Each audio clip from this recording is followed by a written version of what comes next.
Le choix du tracé du secteur nord-est de la seconde ligne du métro à Rennes passera par une procédure de concertation. Les modalités ont été présentées aujourd'hui.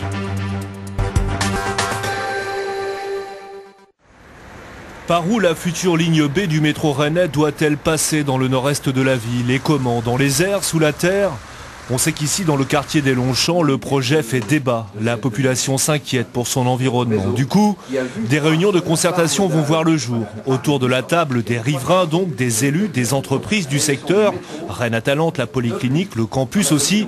Objectif tranché entre 9 scénarios présélectionnés. Quand on regarde en fait ces 9 scénarios, on a à peu près 4 familles. Dans ces familles, il y a toujours une solution qui est soit la plus chère, soit la moins chère, mais qui n'a pas les bonnes réponses en termes de qualité de dessert, soit qui a un impact relativement élevé. Donc en fait, on n'a pas de solution idéale aujourd'hui qui ressort de ces 9 solutions. Et tout dépendra effectivement de l'hypothèse, du critère qu'on met en avant et qu'est-ce qu'on veut privilégier au niveau de la décision. Les associations de riverains remarquent que la concertation a mis le temps avant de voir le jour, mais veulent bien jouer le jeu. En 2 mots, c'est oui au métro, le quartier en a besoin, mais à condition qu'il soit souterrain.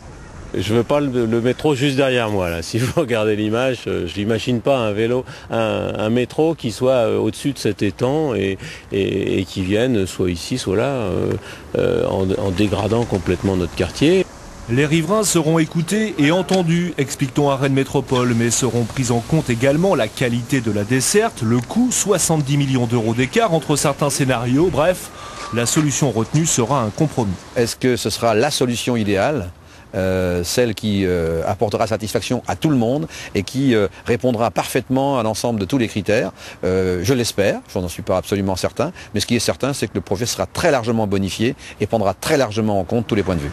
Les réunions vont se succéder jusqu'en janvier. Au final, ce seront les élus de Rennes Métropole qui trancheront. Avec la ligne B programmée pour 2018, le réseau Star est censé passer de 68 millions de voyages en 2008 à 100 millions.